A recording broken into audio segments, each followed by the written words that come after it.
जय हिंद दोस्तों। इस वीडियो में हम लोग बात करेंगे बिहार की नदियों के बारे में और बहुत डिटेल में जो है हर एक नदी को हम कवर करेंगे। लेकिन स्टार्ट करने से पहले जो है एक शॉर्ट समरी हम देखेंगे नदियों की कि कौन सी नदी जो है कहाँ से बहती है, कैसे आगे गंगा नदी में मिलती है। उसके बाद एक एक नदी को हम डिटेल में कवर करेंगे। तो सबसे पहले हम बात करेंगे गंगा नदी की। तो गंगा नदी जो है वो बिहार में इंटर करती है बक्सर से, ठीक है, बक्सर से बिहार में इंटर करती है और टोटल जो एरिया कवर करती है, डिस्टेंस कवर करती है बिहार में, वो 483 किलोमीटर का डिस्टेंस कवर करती है। ठीक है, बिहार के बक्सर से एंटर करती है गंगा नदी और बिहार को दो पार्ट में डिवाइड करती है, नॉर्दर्न बिहार प्लेन और सदर्न बिहार प्लेन। ठीक है, तो ये वाला हो गया नॉर्दर्न बिहार प्लेन और ये हो गया सदर्न बिहार प्लेन। तो दो पार्ट में डिवाइड करती है। ठीक है, तो याद रखिएगा बक्सर से एंटर कर रही है और इसकी वजह से बिहार जो है दो अनइक्वल पार्ट में डिवाइड होता है। तो अब दोनों पार्ट में कनेक्टिविटी को मेंटेन रखने के लिए जो है कुछ ब्रिज का निर्माण किया गया है। तो पहला है रेल कम रोड ब्रिज और दूसरा है रोड ब्रिज। तो पहले हम देखेंगे रेल कम रोड ब्रिज। तो एक जो है मोकम्मा वाला ब्रिज है और दूसरा है जो सोनपुर दीघा वाला ब्रिज है।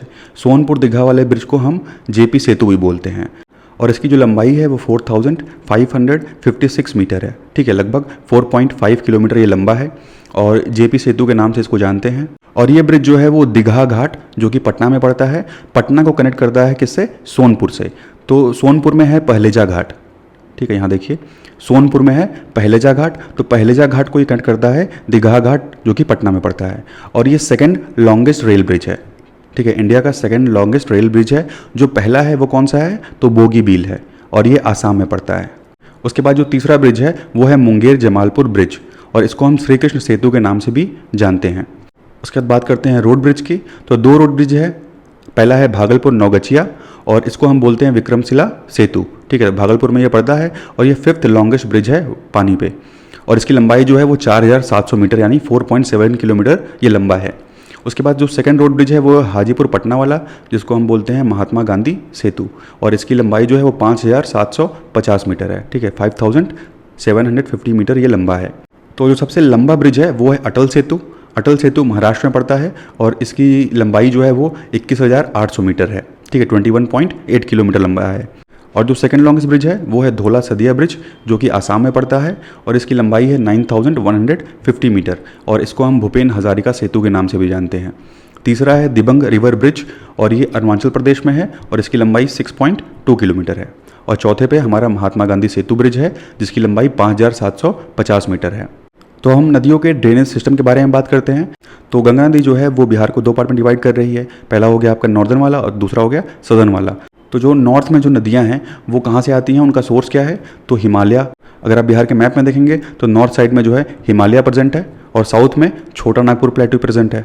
तो देखिए जो नॉर्थ में हिमालय माउंटेन प्रेजेंट है तो इसकी वजह से जो है यहाँ इस साइड में ऊंचाई है और वहीं साउथ साइड में देखेंगे तो छोटा नागपुर प्लेटू की वजह से भी जो है इधर वाला एरिया जो है वो ऊंचा है। ठीक है, तो ये दोनों साइड के एरिया ऊंचे हैं और इसकी वजह से क्या होता है कि सारी नदियाँ जो हैं वो आके मिलती हैं गंगा से। ठीक है, तो बिहार जो है वो समझ लीजिए कि आप वी शेप का है। ठीक है, तो नॉर्थ साइड से और साउथ साइड से दोनों साइड से नदियाँ आके जो है वो गंगा नदी में मिलती हैं। तो जो नॉर्थ से नदियाँ आती हैं वो हिमालय रेंजेस से आती हैं जिनको हम बोलते हैं पेरेनियल रिवर्स। ठीक है, इनको हम बोलते हैं पेरेनियल रिवर्स क्योंकि ये ग्लेशियर्स जो होते हैं उनके पिघलने की वजह से जो है इनका पानी आता है और यही नदियाँ जो हैं सबसे ज़्यादा बाढ़ बिहार में लाती हैं। इसलिए आप देखेंगे तो नॉर्दर्न एरिया जो है वो बिहार का उसमें सबसे ज़्यादा बाढ़ आती है in comparison of southern area. और जो नदियाँ नॉर्थ साइड से आती हैं बिहार में वो अपने साथ जो है मिट्टी भी लेके आती हैं। इसलिए सबसे ज़्यादा देखेंगे तो बिहार में कौन सी सॉइल प्रेजेंट है? अलुवियल सॉइल, क्योंकि नदियाँ जो हैं वो क्या करती हैं? अलुवियल सॉइल भी जो है माउंटेन रेंजेस से लेके आती हैं बिहार में।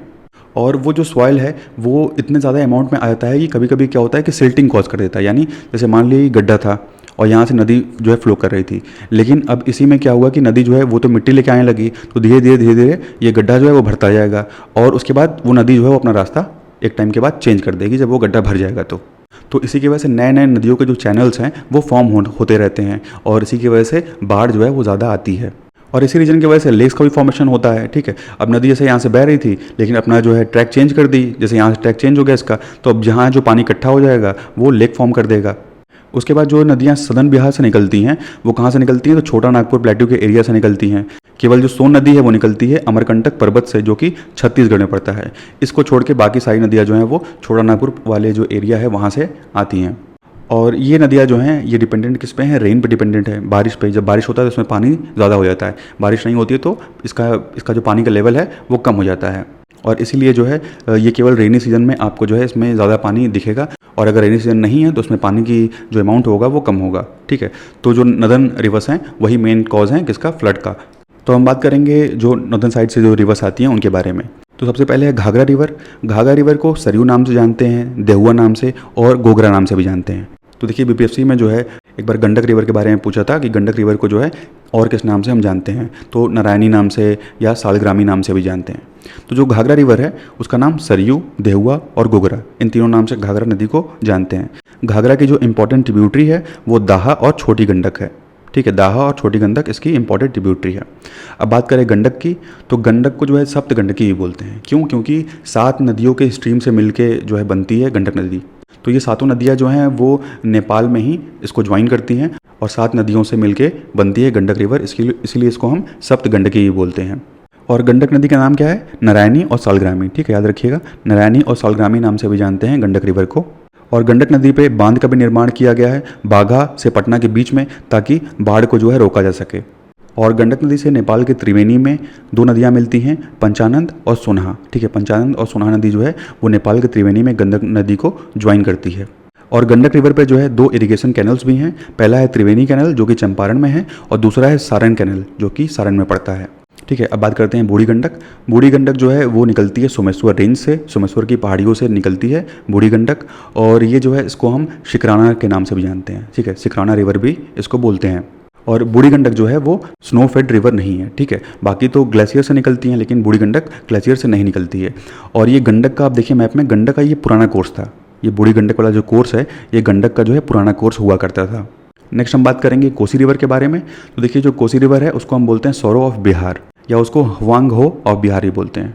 हुआंग हो या सौरो ऑफ बिहार के नाम से भी जानते हैं, क्योंकि बहुत ज़्यादा ये अपना कोर्स जो है वो चेंज करती रहती है, इसीलिए इसको सौरो ऑफ बिहार बोलते हैं। और बिहार में बाढ़ का जो सबसे बड़ा कारण है वो कोसी रिवर ही है।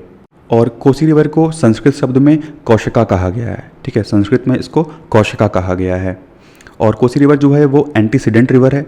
एंटीसीडेंट रिवर का मतलब ये होता है ऐसी रिवर्स जो हिमालय के फॉर्मेशन से पहले से हैं। ठीक है, हिमालय जब बना उसके पहले से जो रिवर प्रेजेंट हैं उसको हम बोलते हैं एंटीसीडेंट रिवर। तो कोसी रिवर जो है वो एंटीसीडेंट रिवर है। कुछ एग्जांपल देखिए, जैसे इंदस रिवर, सतलज और ब्रह्मपुत्र, ये सभी नदियाँ जो हैं वो एंटीसीडेंट रिवर्स हैं, क्योंकि हिमालय के फॉर्मेशन से पहले ही ये रिवर्स जो हैं वो बनी हुई हैं, बहती थी पहले से। कोसी की जो मेन ट्रिब्यूटरी है वो है तमुर, सोनकोशी, अरुण। और कोसी पे जो बैरेज बनाया गया है, जो बांध बनाया गया है, तो हनुमान नगर में बनाया गया है। और ये कोसी को 2 कैनल्स में डिवाइड करता है। पहला है वेस्ट कोसी कैनल और दूसरा है ईस्ट कोसी कैनल। ठीक है, तो हनुमान नगर में कोसी पे ये जो बैरेज है वो बनाया गया है। उसके बाद है महानंदा रिवर, और ये निकलती है महल्दीराम हिल से। ठीक है, महल्दीराम हिल से निकलती है जो कि दार्जिलिंग में पड़ता है। और गंगा नदी को महानंदा जो है ज्वाइन करती है बंगाल में। इसकी इंपॉर्टेंट ट्रिब्यूटरीज में देखिए नागर है और मेची है। ठीक है, नागर और मेची रिवर है। नागर जो है वो बाउंड्री बनाती है बिटवीन बिहार एंड बंगाल, और वहीं जो मेची रिवर है ये बाउंड्री बनाती है बिटवीन बिहार एंड नेपाल। ठीक है, बिहार और नेपाल के बीच में मेची रिवर बाउंड्री बनाती है, और बिहार और बंगाल के बीच में नागर रिवर बाउंड्री बनाती है। और दोनों ट्रिब्यूटरीज किसकी हैं? तो महानंदा की ट्रिब्यूटरीज हैं। तो देखिए यहाँ पे जो है एक शॉर्ट ट्रिक है, इसे आप जितनी भी नदियाँ हैं नॉर्थ की उसको याद रख सकते हैं। तो जीजी, बीबी, कीमा, तो हो गया घाघरा, गंडक, बूढ़ी गंडक, बागमती, कोसी और महानंदा। क्योंकि अगर मान लीजिए एग्जाम में पूछ दिया आपसे कि ईस्ट से लेके वेस्ट तक अरेंज करिए रिवर्स को, या वेस्ट से ईस्ट में अरेंज करिए रिवर्स को, ठीक है, तो ये याद रहेगा, तो आप इसको ईजिली अरेंज कर पाएंगे। उसके बाद हम देखेंगे साउथ बिहार रिवर्स के बारे में। तो इसके लिए भी देखिए एक ट्रिक है, आप याद कर सकते हैं KSP, PSP और कांच। तो कर्मनासा, सोन, पुनपुन, फल्गु, सकरी और पंचाने, क्यूल और चंदन। तो पहले बात करते हैं कर्मनासा के बारे में। कर्मनासा जो है वो कैमूर की पहाड़ियों से निकलती है, और कर्मनासा का रिलीजियस इंपॉर्टेंस सिग्निफिकेंस भी है। ठीक है, कर्म का मतलब हो गया एक्शन, नासा का मतलब हो गया डिस्ट्रॉय, यानी कर्मा को डिस्ट्रॉय करने वाला, एक्शन को डिस्ट्रॉय करने वाला। और कर्मनासा नदी को जो है शापित नदी भी, कर्ष नदी भी कहा जाता है। उसके बाद है सोन रिवर। सोन रिवर जो है, सोन नदी निकलती है मैकॉल रेंज ऑफ अमरकंटक हिल। ठीक है, छत्तीसगढ़ के अमरकंटक की पहाड़ियों से सोन रिवर जो है निकलती है। इसकी इंपॉर्टेंट ट्रिब्यूटरी है नॉर्थ कोयल रिवर, और नॉर्थ कोयल जो है वो कहाँ से आती है? तो झारखंड की तरफ से। ठीक है, झारखंड की तरफ से जो है नॉर्थ कोयल रिवर आती है और सोन में मिल जाती है। और सोन रिवर इंपॉर्टेंट इसलिए है क्योंकि आयन अकबरी में जो है सोन रिवर का मेंशन मिलता है। उसके अलावा मेगास्थनीज के द्वारा जो है गंगा रिवर और इंदस रिवर के बारे में बताया गया था। उसके अलावा सोन रिवर के बारे में भी बताया गया था मेगास्थनीज के द्वारा, इनकी किताब इंडिका में। और पहले सोन नदी जो है वो गंगा नदी को पाटलिपुत्र में ज्वाइन करती थी, लेकिन उसका चैनल जो है शिफ्ट हो चुका है और अब ज्वाइन करती है मनेर में। ठीक है, अब गंगा नदी से सोन नदी मनेर में मिलती है। नेक्स्ट रिवर है पुनपुन। पुनपुन जो है वो सैक्रेड है हिंदुओं के लिए। और पुनपुन कहाँ से निकलती है, तो पालामऊ के हाईलैंड से निकलती है। ठीक है, पालामऊ से निकलती है पुनपुन रिवर। उसके बाद देखिए दो नदियाँ हज़ारीबाग प्लेटू से निकलती हैं, नीलंजन और मोहने। ठीक है, नीलंजन और मोहने जो हैं वो निकलती हैं हज़ारीबाग प्लेटू से, और बोध गया के पास जो है ये दोनों मिल जाती हैं और मिल के बनती है फल्गु नदी। और जो इसकी इंपॉर्टेंट ट्रिब्यूटरी है वो है महाने। उसके बाद सकरी रिवर है, तो सकरी रिवर जो है वो निकलती है हज़ारीबाग प्लेट्यू से, और उसके बाद ये पंचाने नदी में आके मिल जाती है, और पंचाने रिवर उसके बाद गंगा में आके मिल जाती है। तो देखिए दो और नदियां हैं जो पंचाने नदी में आके मिलती हैं। तो पहली है तिलिया रिवर और दूसरी है धद्दर रिवर। ठीक है, तिलिया और धद्दर ये दोनों मिलती हैं तो पंचाने रिवर फॉर्म होती है। वहीं जो क्यूल नदी है वो हज़ारीबाग प्लेट्यू से निकलती है। तो अब हम डिटेल में जो है एक एक नदियों को कवर करेंगे। तो देखिए बिहार के टोटल एरिया के 3.82 लाख हेक्टेयर जो है वो वाटर प्रेजेंट है, यानी लगभग 4.1%। यानी जो टोटल जोग्राफिकल एरिया है बिहार का उसका 4.1% जो है वो रिवर्स और वाटर प्रेजेंट है। और जैसा कि आपको पता है बिहार जो है वो इंडिया के ईस्टर्न पार्ट में लोकेटेड है, और बिहार के नॉर्थ में हिमालयाज हैं, और बिहार के साउथ में जो है छोटा नागपुर प्लेट्यू और विंध्यन हिल प्रेजेंट है। ठीक है, और बिहार जो है वो एक लैंडलॉक स्टेट है, और जो दूरी है समुद्र से बिहार की वो लगभग 200 किलोमीटर के आसपास है। इसके अलावा बिहार की इकोनॉमी जो है वो एग्रीकल्चर बेस्ड इकोनॉमी है, और यहाँ के इकोनॉमी में रिवर्स का बहुत इंपॉर्टेंट रोल है। तो यहाँ पे जो रिवर्स हैं वो सीजनल और पेरेनियल टाइप की हैं। ठीक है, पेरेनियल यानी जो सीधे ग्लेशियर से आ रही है, और सीजनल मतलब हो गया कि जो बारिश की वजह से उनका पानी बढ़ता है, वो सीजनल रिवर्स हैं।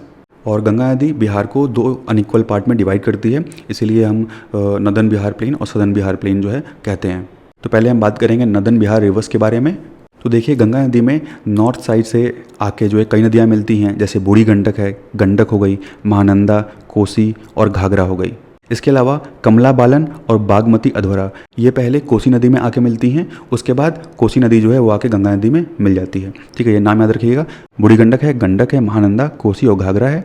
और कमला बालन और बागमती अधवरा जो है वो कोसी फॉर्म करती है, और कोसी फॉर्म करने के बाद गंगा रिवर में आके मिल जाती है। और ये सारी नदियाँ जो नॉर्थ वाली नदियाँ हैं ये कहाँ से आती हैं, तो हिमालय से आती हैं। ठीक है, हिमालय की तरफ से वहाँ जो ग्लेशियर्स प्रेजेंट है वहाँ से आती हैं, वो ग्लेशियर्स पिघलते हैं और फिर वहाँ से वाटर जो है फ्लो करता है। और जो नॉर्थ की नदियाँ हैं उनका फ्लो जो है बहुत ज़्यादा तेज़ होता है, इसीलिए ये नदियाँ जो है मिएंडरिंग करती हैं। ठीक है, ये घूमते हुए आती हैं और इसीलिए ऑक्सबो लेक्स का फॉर्मेशन करती हैं, या डिफरेंट टाइप्स ऑफ जो चेयर्स होते हैं उनका फॉर्मेशन करती हैं। और जैसा कि आपको पता होगा कांवर झील जो है वो एशिया का सबसे लार्जेस्ट फ्रेश वाटर लेक है। उसके बाद है southern Bihar reverse. Southern Bihar reverse में क्यूल है, सोन है, बदुआ चंदन है और कर्मनाशा है। और जो सदर्न बिहार रिवर्स हैं वो उनका जो ओरिजिन है वो कहाँ से है, तो कुछ जो है छोटा नागपुर प्लेट्यू से आती हैं और कुछ जो है विंध्यन हिल से आती हैं। ठीक है, छोटा नागपुर प्लेट्यू बोल लीजिए या इसको राजमहल हिल्स बोल लीजिए। तो छोटा नागपुर प्लेट्यू और विंध्यन हिल्स इस तरफ से जो है साउथ बिहार वाली नदियाँ जो हैं वो फ्लो करती हैं। और जो साउथ बिहार वाली नदियाँ हैं वो ताल का फॉर्मेशन करती हैं। अब बात करेंगे ताल क्या होता है, तो ताल जैसे ऐसे समझ लीजिए कि इसे बीच बीच में आप देखते होंगे नदी के बीच में कहीं कहीं बालू है, फिर पानी है, फिर बालू है, फिर पानी है, तो उसी को जो है ताल एरिया हम बोलते हैं। तो देखिए यहाँ पे कुछ बिहार की नदियाँ दी गई हैं और इसका टोटल जो कैचमेंट एरिया है उसके बारे में बताया गया है। फिर बिहार में कितना कैचमेंट एरिया है उन नदियों का, और कौन सी मेन रिवर में जाके मिलती है, कौन सी मेन रिवर है, और उसके बाद कितनी लेंथ है बिहार में। ठीक है, कितनी लेंथ ये ट्रैवल करती है। जैसे घाघरा 83 किलोमीटर का लेंथ ट्रैवल करती है, गंडक जो है 260 किलोमीटर ट्रैवल करती है। ठीक है, वैसे ही गंगा है, गंगा 445 किलोमीटर का डिस्टेंस बिहार में ट्रैवल करती है। तो इस चार्ट को आप एक बार ज़रूर पढ़ लीजिएगा। तो जैसे कर्मनासा है, कर्मनासा नदी 76 किलोमीटर की बाउंड्री बनाती है बिटवीन बिहार एंड यूपी। तो ऐसे ही इसको आप एक बार जो है देख लीजिएगा ज़रूर से। देखिए यहाँ नदियों के बारे में दिया है और इनकी ओरिजिन के बारे में दिया है। जैसे घाघरा नदी कहाँ से निकलती है, तिब्बत से, कोसी तिब्बत से निकलती है, सोन अमरकंटक से निकलती है। ठीक है, तो इसको भी एक बार आप इस चार्ट को ज़रूर देख लीजिएगा। तो अब बात करते हैं हम मेजर रिवर्स की। तो पहले स्टार्ट करेंगे हम घाघरा रिवर से। तो जो घाघरा नदी है वो निकलती है मपचुंगो ग्लेशियर से। ठीक है, मपचुंगो ग्लेशियर से निकलती है और इसको जो है कर्नाली या कौरलिया के नाम से भी जानते हैं। ये एक ट्रांस बाउंड्री रिवर है, यानी ये जो है बाउंड्री बनाती है। और घाघरा रिवर जो है वो तिब्बतियन प्लेटू के पास प्रेजेंट है, लेक मानसरोवर, यहाँ से निकलती है घाघरा रिवर। और नेपाल में हिमालय से निकलते हुए ये शारदा रिवर को ज्वाइन करती है ब्रह्म घाट में। ठीक है, ब्रह्म घाट इंडिया में पड़ता है, यहाँ पे ये शारदा रिवर जो है वो आके मिल जाती है घाघरा रिवर से। और घाघरा रिवर जो है वो गंगा की लेफ्ट बैंक ट्रिब्यूटरी है, यानी लेफ्ट साइड से आके गंगा नदी में ये ज्वाइन करती है। कहाँ पे? छपरा में। ठीक है, बिहार के छपरा में जो है घाघरा आके गंगा नदी से मिलती है। घाघरा रिवर का जो टोटल कैचमेंट एरिया है वो 1,27,950 स्क्वायर किलोमीटर का है, जिसमें से बिहार में 2,995 स्क्वायर किलोमीटर ही प्रेजेंट है। बाकी का नेपाल और यूपी में प्रेजेंट है। और यूपी के 16 डिस्ट्रिक्ट से जो है ये नदी होकर गुजरती है, और बिहार के 3 डिस्ट्रिक्ट से, गोपालगंज, सिवान और छपरा। और इसकी कुछ इंपॉर्टेंट ट्रिब्यूटरीज हैं, जैसे लिटिल गंडक हो गई, झरही और दाहा। और ये जो है वो घाघरा नदी को लेफ्ट साइड से ज्वाइन करती हैं, इनकी लेफ्ट बैंक ट्रिब्यूटरीज हैं। और इसके अलावा ये नदियाँ जो हैं चौस का भी फॉर्मेशन करती हैं, और चौस का मतलब हो गया सैंडी मार्शलैंड। ठीक है, उसके बाद है गंडक रिवर। गंडक रिवर जो है वो 2 नदियों से मिलकर बनी है, पहली है काली रिवर और दूसरी है त्रिशूली रिवर।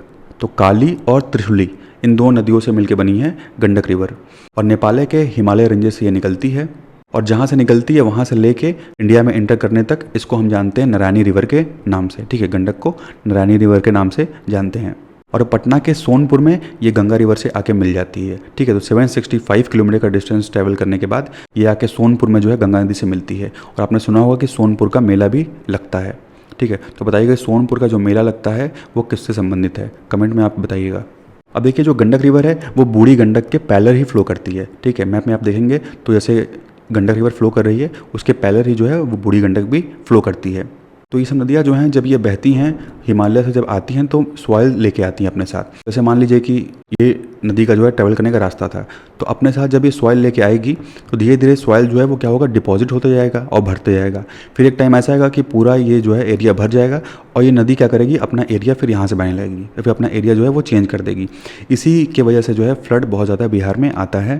ठीक है, क्योंकि कोर्स जो है चेंज हो जाती है, सॉइल इतना ज़्यादा हिमालय की तरफ से आता है कि एक टाइम पे क्या होता है कि वो जो एरिया फ्लो करने वाला रहता है वो धीरे धीरे भर जाता है, और उसकी वजह से जो रिवर का जो कोर्स है वो चेंज हो जाता है। और रिवर्स जो है इसीलिए मेंडरिंग बहुत ज़्यादा करती हैं, क्योंकि ऊंचाई से आ रही हैं। ठीक है, हिमालय जो है वो थोड़ा ऊंचाई भी प्रेजेंट है, तो उधर से जब नदियाँ आती हैं तो बहुत स्पीड के साथ आती हैं, और इसीलिए वो मेंडरिंग भी बहुत करती हैं, बहुत ज़्यादा घूमते हुए आती हैं। देखिए जो टोटल कैचमेंट एरिया है गंडक रिवर का बिहार में वो है 4,188 स्क्वायर किलोमीटर, और बाकी का जो है यूपी और नेपाल में पड़ता है। देखिए जो गंडक रिवर है उसके बेसिन का जो शेप है वो ट्रेपेजॉइडल शेप है, यानी इस टाइप का कुछ शेप है, ट्रेपेजॉइड। ठीक है, इसका जो बेसिन है उसका ट्रेपेजॉइड शेप है ये, और लगभग जो है वाल्मीकि नगर तक ये इसी शेप में रहती है। और वाल्मीकि नगर के बाद से क्या होता है कि इसका जो स्लोप है वो बढ़ जाता है। ठीक है, तो स्लोप बढ़ने की वजह से जो है ये सॉइल अपने साथ लेके आती है, और मैंने बताया कि सॉइल डिपॉजिट होता है और इसी वजह से जो है ट्रैक इनका चेंज होता है। लेकिन बाढ़ का एक सबसे बड़ा कारण और है, जैसे मान लीजिए ये गंगा नदी जो है ये फ्लो कर रही है, और गंडक रिवर जो है इसमें गंगा नदी में आके यहाँ मिलती है, और गंगा नदी में जो है मान लीजिए बाढ़ आई हुई है। ठीक है, इस गंगा नदी में बाढ़ आई हुई है और बूढ़ी गंडक में भी बाढ़ आई हुई है, लेकिन गंगा नदी का फ्लो इतना ज़्यादा तेज़ होता है कि जो इसका पानी है, इसका पानी गंगा रिवर में इंटर ही नहीं कर पाता, बल्कि गंगा रिवर का पानी इसमें इंटर करने लगता है। ठीक है, गंगा रिवर का पानी इसमें इंटर करने लगता है, उसके बाद ये अपना किनारा तोड़ते हुए जो है आसपास के जो क्षेत्र होते हैं उसमें बाढ़ ले आती है। तो ये एक सबसे बड़ी प्रॉब्लम है बिहार में, और इसीलिए सबसे ज़्यादा जो बाढ़ है वो नॉर्थ साइड में ही आती है, क्योंकि जब गंगा नदी में बाढ़ आएगी तो क्या होगा, जो वाटर का फ्लो है वो बहुत तेज़ होगा, तो इतना तेज़ होने लगता है कि अपने ट्रिब्यूटरीज में ही उल्टा गंगा नदी जो है वो वापस जाने लगती है, इसका कुछ पानी जो है वो इसी में वापस जाने लगता है। ठीक है, तो ये नदी जो है वो ओवरफ्लो होने लगती है, और यही सबसे बड़ा रीज़न है बाढ़ का बिहार में। तो नेक्स्ट हम बात करते हैं बूढ़ी गंडक रिवर के बारे में। देखिए 320 किलोमीटर ये लंबी जो है ये रिवर है, और ये कहाँ से निकलती है, तो चौतरवा चौर से निकलती है, जो कि भिशमपुर में पड़ता है, वेस्ट चंपारण डिस्ट्रिक्ट बिहार में। उसके बाद वेस्ट चंपारण से होते हुए जो है ये ईस्ट चंपारण डिस्ट्रिक्ट में फ्लो करती है। तो 56 किलोमीटर का डिस्टेंस ट्रैवल करने के बाद जो है बूढ़ी गंडक रिवर साउथ में एक टर्न लेती है, और टर्न लेने के बाद यहाँ पे इससे 2 नदियाँ मिलती हैं, एक है धुबरा और दूसरी है तुअर। ठीक है, तुअर और धुबरा जो है वो बूढ़ी गंडक को ज्वाइन करती है। उसके बाद फिर रिवर जो है वो साउथ ईस्ट डायरेक्शन में फ्लो करती है मुजफ्फरपुर होते हुए, और लगभग 32 किलोमीटर फ्लो करने के बाद जो है ये गंडक रिवर के पैरेलल जो है वो फ्लो करने लगती है। बात करें बूढ़ी गंडक के कुछ इंपॉर्टेंट ट्रिब्यूटरीज की, तो मसान है, बलोर, पंडई, सिकता, तवाई, त्यूर, धनौती, कोहरा और डंडा, ये जो है कुछ बूढ़ी गंडक की इंपॉर्टेंट ट्रिब्यूटरीज नदियाँ हैं, और समस्तीपुर जो है वो इसी नदी के किनारे बसा हुआ है। बूढ़ी गंडक रिवर सिस्टम पे कोई भी मेजर या मीडियम प्रोजेक्ट प्रेजेंट नहीं है। बूढ़ी गंडक का जो कैचमेंट एरिया है वो 12,021 स्क्वायर किलोमीटर का है, जिसमें से 2,420 स्क्वायर किलोमीटर जो है वो नेपाल में पड़ता है, और बाकी का 9,601 स्क्वायर किलोमीटर बिहार में पड़ता है। और जो इसका कैचमेंट एरिया है वो फैन शेप्ड का है। और ये फैन शेप का जो एरिया है वो धनौती तक है, और धनौती के बाद इसका शेप जो है वो इलोंगेटेड हो जाता है, नैरो हो जाता है, ठीक है। उसके बाद ये रेक्टेंगुलर शेप की हो जाती है। और जो बूढ़ी गंडक का बेसिन है वो नॉर्थ में सोमेश्वर रेंज से घिरा हुआ है, सोमेश्वर जो पहाड़ियाँ हैं उनसे घिरा हुआ है नॉर्थ में।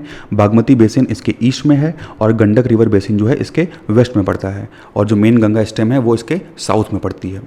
जब बूढ़ी गंडक बहती है तो अपने साथ जो है सॉइल वगैरह, सेडिमेंट वगैरह जो है अपने साथ लेके आती है, और इसका जो तराई क्षेत्र है वो इस सॉइल के सेडिमेंटेशन की वजह से जो है वो प्लेन्स में कन्वर्ट हो जाता है, और इसी की वजह से ये अपना कोर्स जो है वो चेंज करती है, मेंडरिंग करती है। तो इन्हीं शिफ्टिंग ऑफ कोर्सेज की वजह से जो है मॉन्स का फॉर्मेशन होता है। नेक्स्ट रिवर है बागमती रिवर। बागमती रिवर जो है वो नेपाल और इंडिया के बीच में बाउंड्री बनाती है, इसीलिए इसको एक ट्रांस बाउंड्री रिवर बोलते हैं। देखिए, जो भी रिवर बाउंड्री बनाएगी उसको हम ट्रांस बाउंड्री रिवर बोलेंगे, और ये निकलती है शिवापुरी हिल्स से, ठीक है। काठमांडू के नॉर्थ में पड़ता है शिवापुरी हिल्स, यहाँ से निकलती है बागमती रिवर। उसके बाद ये काठमांडू वैली से पास होती है जो कि नेपाल में है, और काठमांडू वैली से पास करने के बाद जो है काठमांडू में ही ये 2 पार्ट में डिवाइड हो जाती है। और बागमती रिवर एक ऐसी रिवर है जो हिंदू के साथ साथ बुद्धिस्ट के लिए भी बहुत सेक्रेड रिवर मानी गई है। जो इसकी मेजर ट्रिब्यूटरीज हैं इसमें भिशुनमती, मनोहरा, हनुमते, धोबीखोला और तुकच्चा, ये इसकी मेजर ट्रिब्यूटरीज हैं। और बागमती रिवर जो है वो नारायणी रिवर को ज्वाइन करती है इन सदर्न नेपाल, ठीक है। नेपाल के साउथ में ही ये नारायणी रिवर को ज्वाइन करती है, और बागमती और नारायणी का पानी फिर आके गंगा नदी में मिल जाता है। और इस रिवर की वजह से कई डिस्ट्रिक्ट्स में बाढ़ भी आती है, जैसे सीतामढ़ी, ईस्ट चंपारण, मुजफ्फरपुर, दरभंगा, समस्तीपुर, खगड़िया, ठीक है। यहाँ फ्लड लाने का भी ये काम करती है। उसके बाद कोसी रिवर है। कोसी को हम सप्त कोसी के नाम से जानते हैं, क्योंकि 7 हिमालयन नदियाँ जो हैं वो आके कोसी नदी में मिलती हैं। और ये जो है वो एंटीसीडेंट ट्रांसबाउंड्री रिवर है, यानी हिमालय के फॉर्मेशन से पहले भी ये नदियाँ जो है वो फ्लो करती थी। अब इस कोसी रिवर के सिस्टम में कई नदियाँ हैं, जैसे अरुण, सन कोशी, भोते कोशी, ये सब जो हैं तिब्बत से निकलती हैं, तिब्बत से ओरिजिनेट होती हैं। 729 किलोमीटर ये लॉन्ग रिवर है, और ये गंगा नदी की लार्जेस्ट ट्रिब्यूटरी है। और गंगा नदी से ये कटिहार में जो है एक कुर्शेला जगह पड़ती है, कुर्शेला, तो वहाँ जो है कोसी रिवर गंगा नदी को ज्वाइन कर लेती है। माउंट एवरेस्ट जो है वो हाईएस्ट पीक है वर्ल्ड का, और कोसी रिवर जो है वो माउंट एवरेस्ट और कंचनजंगा, ये दोनों माउंटेन्स जो हैं वो कोसी रिवर के कैचमेंट एरिया के अंदर में ही आते हैं, ठीक है। कोसी रिवर के कैचमेंट एरिया के अंदर में ही माउंट एवरेस्ट भी आता है और कंचनजंगा भी आता है।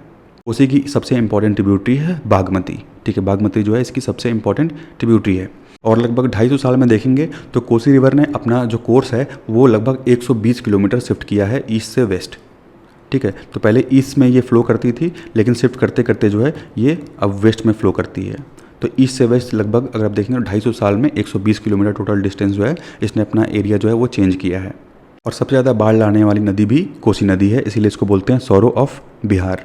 कोसी का जो कैचमेंट एरिया है वो 74,030 स्क्वायर किलोमीटर का है, जिसमें से 11,410 स्क्वायर किलोमीटर इंडिया में है, और बाकी का जो है तिब्बत और नेपाल में पड़ता है। कोसी जो है वो एक पेरेनियल रिवर है, स्नोफेड रिवर है, ग्लेशियर्स के पिघलने की वजह से इसका पानी आता है।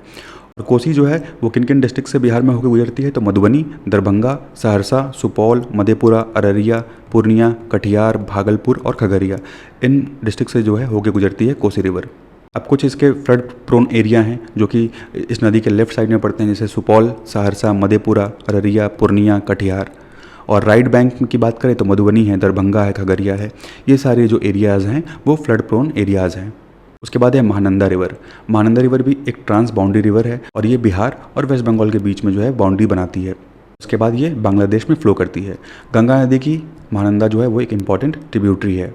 तो महानंदा रिवर सिस्टम में 2 इंपॉर्टेंट स्ट्रीम शामिल हैं, पहली है फुलहर रिवर, दूसरी है महानंदा। तो फुलहर रिवर और महानंदा रिवर ये दोनों मिलकर फॉर्म करती हैं महानंदा रिवर, और फिर ये जाके गंगा नदी से जो है मिल जाती है। फुलहर रिवर जो है ये निकलती है हिमालय से, नेपाल के हिमालय से निकलती है फुलहर रिवर। उसके बाद ये महानंदा नदी से आके मिल जाती है, और फिर दोनों जो हैं वो गंगा नदी से आके मिलती हैं। बात करें कि महानंदा नदी जो है वो कहाँ से ओरिजिनेट होती है, निकलती है, तो दार्जिलिंग डिस्ट्रिक्ट से निकलती है, दार्जिलिंग से निकलती है। यहाँ पे चिमली है, और यहाँ पे है महल्दीराम हिल, ठीक है। महल्दीराम हिल, पागलझोड़ा फॉल, पागलझोड़ा फॉल है, पागलझोड़ा फॉल से ही निकलती है महानंदा रिवर। दार्जिलिंग डिस्ट्रिक्ट की जो ऊंचाई है वो लगभग 2100 मीटर है, तो बहुत एलिवेशन से, बहुत ऊपर से जो है निकलती है महानंदा।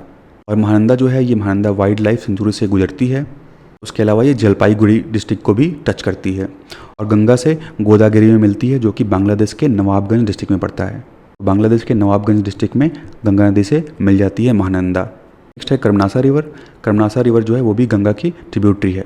ये बिहार के कैमूर डिस्ट्रिक्ट से ओरिजिनेट करती है और यूपी और बिहार में जो है बॉर्डर फॉर्म करती है, यूपी और बिहार में फ्लो करती है। तो लगभग 76 किलोमीटर की बाउंड्री जो है वो कर्मनासा नदी बनाती है यूपी और बिहार के बीच में। इसकी कुछ इंपॉर्टेंट ट्रिब्यूटरीज हैं जैसे दुर्गावती, चंद्रप्रभा, करुणवती नदी, गोरिया और खजूरी। ये नदियाँ जो हैं इसकी कर्मनासा की इंपॉर्टेंट ट्रिब्यूटरीज हैं। उसके बाद है सोन रिवर। सोन रिवर जो है वो 784 किलोमीटर लंबी है और ये अमरकंटक मध्य प्रदेश से ओरिजिनेट होती है, निकलती है। सोन रिवर जहाँ से निकलती है उसके कुछ ही दूरी पे नर्मदा रिवर भी यहीं से ओरिजिनेट होती है, ठीक है। तो नर्मदा रिवर के ईस्ट से निकलती है सोन रिवर। उसके बाद जो सोन रिवर है वो कैमूर रेंज से होते हुए, कैमूर हिल से होते हुए पटना में गंगा नदी को ज्वाइन करती है, ठीक है। पटना में आके गंगा नदी से मिल जाती है सोन रिवर। और सोन रिवर जो है वो गंगा की लॉन्गेस्ट ट्रिब्यूटरी है in the south, longest tributary है गंगा नदी की इन द साउथ। और डेहरी ऑन सोन जो है वो सोन रिवर पे ही सिचुएटेड है, ठीक है। सोन नदी के किनारे ही सिचुएटेड है डेहरी ऑन सोन। तो हम देखते हैं कुछ सोन रिवर की लेफ्ट और राइट बैंक ट्रिब्यूटरी। तो राइट बैंक में गोपद रिवर है, रिहंद रिवर, कन्हर रिवर और नॉर्थ कोयल रिवर है। वहीं लेफ्ट बैंक में घग्गर रिवर, जोहिला रिवर और छोटी महानदी रिवर शामिल है। इसकी जो मेन इंपॉर्टेंट ट्रिब्यूटरीज हैं वो है रिहंद और नॉर्थ कोयल। रिहंद और नॉर्थ कोयल इसकी इंपॉर्टेंट ट्रिब्यूटरी हैं। उसके बाद पुनपुन रिवर है। ये निकलती है झारखंड के पलामू डिस्ट्रिक्ट से और छतरा, औरंगाबाद, गया, पटना होते हुए जो है झारखंड और बिहार में ये फ्लो करती है। उसके बाद गंगा नदी से ये फतुआ में आके मिल जाती है, ठीक है। पटना में फतुआ पड़ता है, यहाँ पे गंगा नदी से आके मिलती है पुनपुन रिवर। और पुनपुन नदी का जो उल्लेख है वो हमको पद्म पुराण और वायु पुराण में भी मिलता है। पुनपुन नदी का जो कैचमेंट एरिया है वो मेनली पटना, जहानाबाद, गया और औरंगाबाद के डिस्ट्रिक्ट में प्रेजेंट है, ठीक है। पटना, जहानाबाद, गया और औरंगाबाद में। और पुनपुन रिवर की जो इंपॉर्टेंट ट्रिब्यूटरीज हैं वो मोरहर और दरदा है, ठीक है। मोरहर नदी और दरदा नदी इसकी इंपॉर्टेंट ट्रिब्यूटरी है पुनपुन रिवर की। उसके बाद क्यूल रिवर है। क्यूल रिवर जो है वो गिरिडीह डिस्ट्रिक्ट झारखंड से जो है निकलती है, झारखंड के गिरिडीह डिस्ट्रिक्ट से निकलती है क्यूल रिवर। उसके बाद शेखपुरा, जमुई, लखीसराय डिस्ट्रिक्ट होते हुए ये फ्लो करती है और बिहार में सूरजगढ़ में आके गंगा नदी से ये मिल जाती है। याद रखिएगा क्यूल नदी जो है वो बिहार में सूरजगढ़ में आके जो है गंगा नदी से मिलती है। टोटल जो है क्यूल नदी 110 किलोमीटर का डिस्टेंस ट्रैवल करती है और इसका जो कैचमेंट एरिया है वो लगभग 16,500 स्क्वायर किलोमीटर का है। और जो क्यूल हरोहर रिवर सिस्टम है, क्यूल और हरोहर रिवर दोनों साथ में मिलके इसका जो टोटल एरिया है बिहार में वो 17,225 स्क्वायर किलोमीटर का जो एरिया है कैचमेंट वो बिहार में है। झारखंड में 12,806 स्क्वायर किलोमीटर का है। उसके बाद है चंदन रिवर। और चंदन रिवर जो है वो भागलपुर सिटी से फ्लो करती है। इसको चंपा रिवर के नाम से भी जानते हैं।